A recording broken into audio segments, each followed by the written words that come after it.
Has Christmas come early for the 49ers? Here to bring you the facts, data, and statistics up close and personal. Letting you decide if it truly is hate or debate. Pulls up three-pointer. Bang! Bang! It's good! Wins the game at the buzzer! Oh my God! They know that! Are you kidding me? What is good in the neighborhood? What's going on, everybody? How y'all doing? Merry Christmas to start it off. Christmas episode, I got a couple of things to see and to say. Before I get into it, shout out to Planet Vapor for all your vaping needs. Shout out to the bro Blind Fury at Fury Bro Studios for all your producing and recording needs, as well as engineering. Yep, same thing. Also, last but definitely not least, shout out to Corey Rock Bottom Davis at Rock Bottom Studios, Columbia's only black-owned animation station. Y'all go and check him, get your things done, get your greeting cards if it's a little bit too late. If it's a little bit too late, you can go get your card done for the family right now. I'm just joking with you. It's probably closed right now, but shout out to the sponsors. Now we're about to jump into it. Has Christmas come early for the San Francisco 49ers?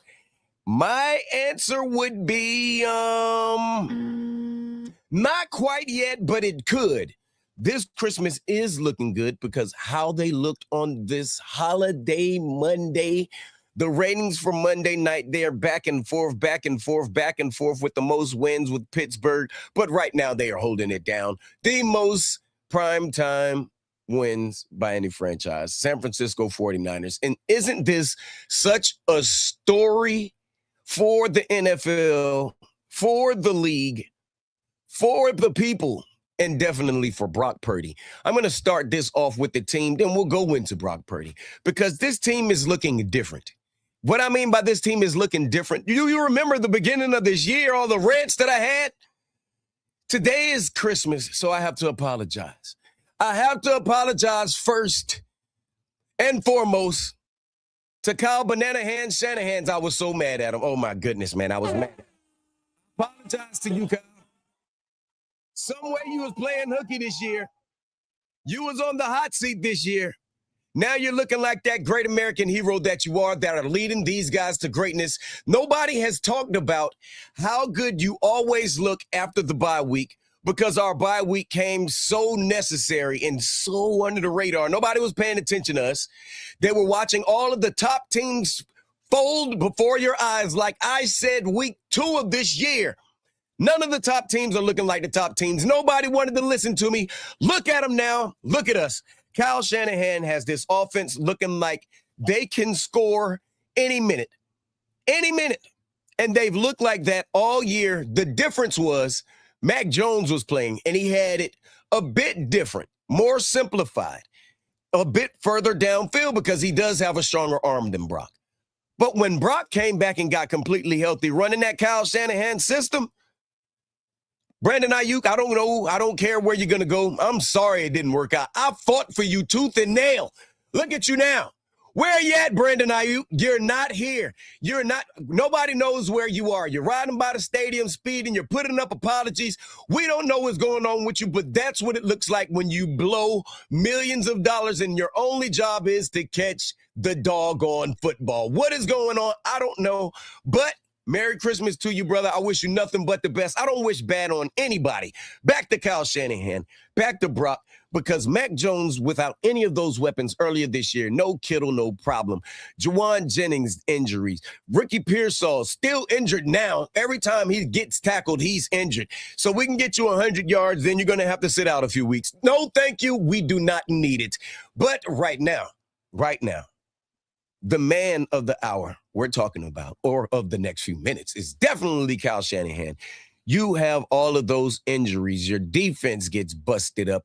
You have no choice but to put up points, because your defense isn't just busted up. It's a lot of rookies out there. So they still make rookie mistakes, but they're working through it. They're trying to get through it. They're getting stronger and smarter every week. You can't fix everything in a season, especially if your stars, your veterans aren't actually on the field. But the best part about it, Fred is in the building. Fred is trying to make a push to come back for as soon as the NFC Championship game, as well as, if not, the Super Bowl. But like I said, Kyle Shanahan is doing a hell of a job putting together all kinds of schemes, all kinds of ways to use Christian McCaffrey, who is on target for getting 1,000, who will be in a league of his own because only 2 players have done that already. And he is the third of them, but he will be the one if he does get that. And I think he's only like 200 yards away. They have a game versus the Bears, and they have a game versus the Seahawks, which are 2 very necessary games that we have to get our hands on. I definitely hope they go ahead and keep it right, keep it real, and keep it together, and hold it down, man. We need this. We need this. Troy, what's good with you, man? How you doing, brother? What's good, man? Nah, we can't get that. We can't get that. We can't get that. No, man. No, man. You can't respond on here unless your team is in the playoffs. So in that case, see you later, Troy. What's good, man? What's good? What's going on with you, man? How you feeling today? Merry Christmas, man. Merry Christmas to you. Happy holidays to everybody that's watching, tuning in, and back to where I was. We're going to go from Kyle Shanahan to Brock Purdy. Because, man, oh, man, I owe him the biggest apology outside of Kyle Shanahan. And I owe him apology because I said he was not worth $40 million and 1 cent. This was while I was upset that he threw 4 interceptions, that he can't throw a wet football still, and he still doesn't have a big arm. But what he did last game, and if this is the new standard for the Brock Purdy that is back now with no turf toe, maybe him and Kyle Shanahan was playing hooky all year. Let's just stick around. Then we'll turn it up at the end. We'll turn it up at the end. Troy, you definitely can watch, man, but only from the sideline. Shout out to the Cowboys. But yes, Brock Purdy is. There's only been 2 quarterbacks in like 35 years that has thrown 5 of them, like he says, in one game, and it was Brock Purdy, it was Steve Young, and it was the one himself, Joe Montana. That is great company to be in right there. Shout out to you. I apologize for saying you weren't 40 and 1 penny. But I will say this, if this is the way that you're playing, you are worth every bit of the contract that you're getting, and I'm glad that you got it. I'm glad that we don't have the Ayuk problem. We don't have the Debo problem. We have a lot of good problems. Next is Brandon Ayuk. He went from disgruntled. He went from I can't take this shit no more to getting the football, doing things with the football. 3rd and Juwan is no more. This man is 1st and Juwan. Throw him the football. Throw him the football. I love what he's doing. He doesn't have the speed of a number 1. He doesn't need it because he has the hands of a great wide receiver. Argue with your mama. I'm not arguing about none of that. Not one bit at all. I love it. I love where he's going. I love his attitude with the team, him being there. You can't ask for much more. And I believe they should extend him. They should give him some more money, keep him there, keep him comfortable. His blocking ability is amazing. I remember a couple of plays Monday night where oh my goodness, our line has completely changed. This is amazing what this 49ers team is doing, not just they're blocking by their receivers, Kittle, Juwan Jennings, even Kyle Juszczyk, the fullback. He's been doing a great job, but this offensive line has changed before our very eyes, ladies and gentlemen. I have never seen them look this good in the last 2 years. I apologize to number 3, well, the 3rd apology, to Colton McKivitz. This guy looks like, he was almost cut. He was on the practice squad. He came back. This guy was injured. This guy, right now, he's got that side looking good. He is worth the money that they're giving him. They drafted this guy. I'm sorry for the harsh things that I had to say, but I wouldn't have said them if you wouldn't have gave me those harsh things to talk about. So we're going to move on from that right there and talk about the greatest one who I don't have to apologize for. That is Robert Saleh. And yeah. Troy, man, you already know it's love over here, man. We family, man. We family. And yeah, man, hold on. Let's see. Says, in the center of earth is hot, is the bottom of the ocean cold.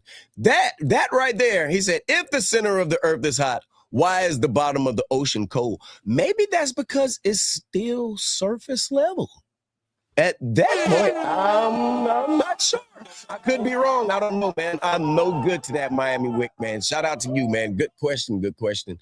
But everybody, Robert Saleh deserves a coaching position. He really does. I hope that he chooses to stay because he still has the bad taste in his mouth. Pause from being in New York.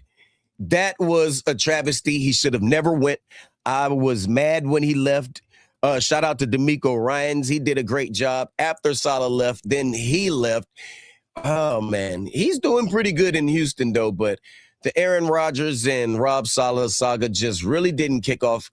I think it could have been really, really great because when you look at what the 49ers have on that defense right now and what Robert Saleh has them looking like, man, this guy right here is nothing but the truth. Complete the mission. He's completed every mission. I'm talking about before he got there. Get the fuck out of here. It was my story every week. I feel like slapping a nigga today. It was over, man.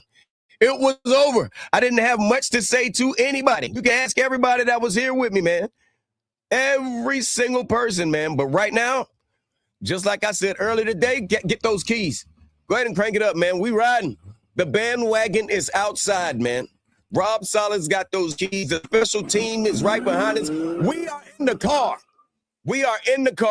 And we are on the road. Where are we on the road to? First, we got 2 games. The first one is the Bears. Great team. Caleb Williams. Ben, come on, man. They've been doing great things this year. They found out how to win in every way that a football team could find out how to win. But that's not messing up. Story. Y'all got to go for us to go. So you're getting out of here. I'm telling you that right now. Get him out of here. Wait, where is it? Where is it? Who the fuck is this nigga, bro? Right now. Get him out. We don't need him. We're getting him out of here, man. We are definitely getting them out of here. And after that, you got the Seahawks. We're going to dial up some pressure. Some way, somehow, we're going to dial up some pressure. We're going to get Sam Darnold to throw us a couple of interceptions. We're going to end up with those 2 games because that's all it takes for us to get that number 1 seed in the NFL. And do you know what happens if they do that?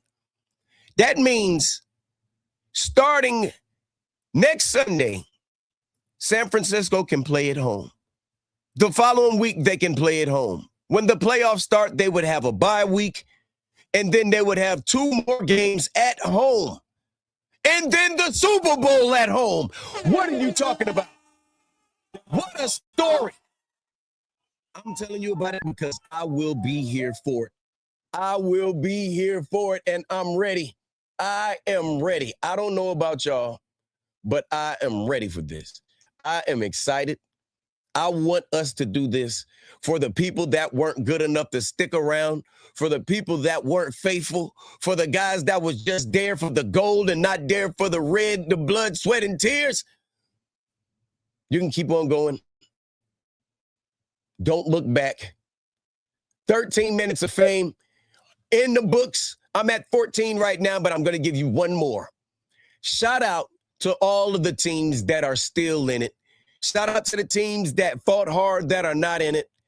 Make sure y'all hug y'all loved ones very tight. Hold them close. If not any day of the year, make sure this is the day. If you got a bad relationship with a friend, go ahead and mend it. There's a lot of people that didn't wake up today. They're not able to tell their loved ones Merry Christmas. So I'd like to say this to each and every one of y'all, as well as the Hater Debate family. Merry Christmas to all. Happy holidays. We'll see you guys soon. Here to bring you the facts, data, and statistics up close and personal. letting you decide if it truly is hate or debate. Pulls up three-pointer.